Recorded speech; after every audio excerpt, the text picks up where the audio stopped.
ఎన్నడూ లేనిది America అధ్యక్షుడికి Russia పాలకుడి మీద మా చెడ్డ కోపం వచ్చింది. ఇక చాలు, యుద్ధాన్ని ఆపై పుతిన్ అంటున్నారు డొనాల్డ్ ట్రంప్. 12 మందిని హతమార్చి 70 మందిని తీవ్రంగా గాయపరిచిన రష్యా దాడి ట్రంప్ను కదిలించిందట. గాజాలో యుద్ధం ఆగి ఆహారం చేరుతోందన్న సంతోషం ఎంతో కాలం నిలవనీయకుండానే ఇజ్రాయెల్ అధినేత నెతన్యాహు మళ్లీ మారణకాండం మొదలుపెట్టినా ట్రంప్కు ఈ బాధ కలగలేదు. ఇప్పుడు అక్కడ యథేచ్ఛగా ఊచకోతలు సాగిస్తూ ఒక్క పాలస్తీనియన్ కూడా మిగలకుండా ఇజ్రాయెల్ తరిమి కొట్టే వరకు, బహుశా దానిని మానవరహిత ప్రాంతంగా మార్చి రిసార్ట్ తయారీకి అప్పగించేంత వరకు ట్రంప్కు గాజా గుర్తుకురాదేమో.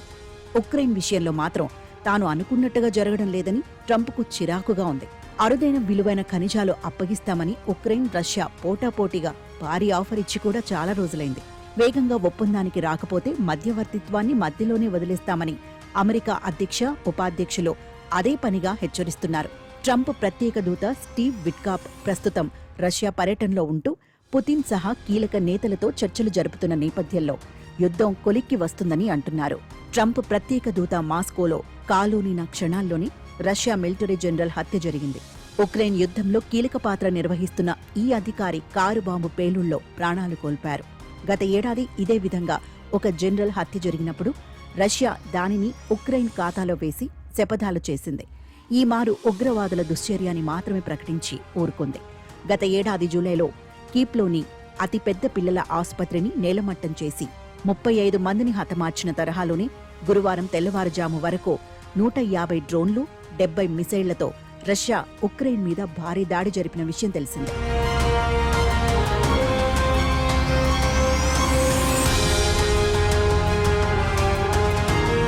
ఈ దాడి జరగడానికి ఒకరోజు ముందు శాంతి చర్చలకు మోకాలడ్డుతోంది జెలెన్స్కీయే అంటూ తప్పుపట్టిన ట్రంప్ ఈ దాడి అనంతరం విధిలేక పుతిన్ను కూడా ఓ మాట అనక తప్పలేదు. క్రిమియా రష్యా చేతుల్లోకి పోయి 10 ఏళ్లైన తర్వాత కూడా దానిని గుర్తించకూడదంటే ఎలా అన్నది ట్రంప్ ప్రశ్న.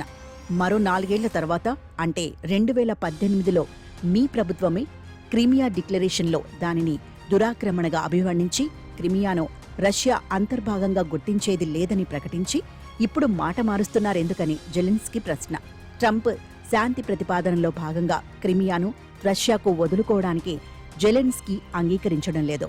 యుద్ధం ఆగకపోయినా పర్వాలేదు, కానీ మా రాజ్యాంగానికి, ఆత్మగౌరవానికి, క్రిమియాలో ఉన్న తోటి ఉక్రేనియన్లకు మేము ద్రోహం చేయలేమని అక్కడి ప్రజలు అంటున్నారు.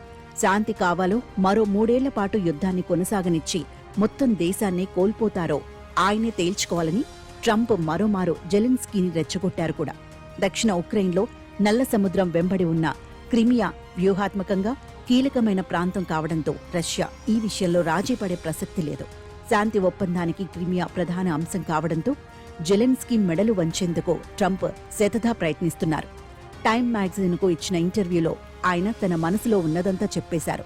ఉక్రెయిన్ నాటోలో చేరదని, యూరోపియన్ యూనియన్ సభ్యత్వంతో సరిపెట్టుకుంటుందని తేల్చేశారు.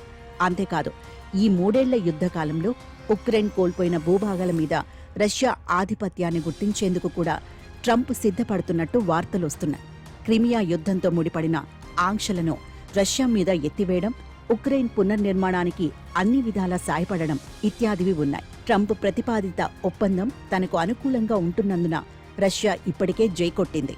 జెలెన్స్కీని కూడా దారికి తేగలిగితే యుద్ధం ఆగడంతో పాటు 2 దేశాల్లోనూ కీలక వనరులు అమెరికా దక్కించుకోవచ్చు.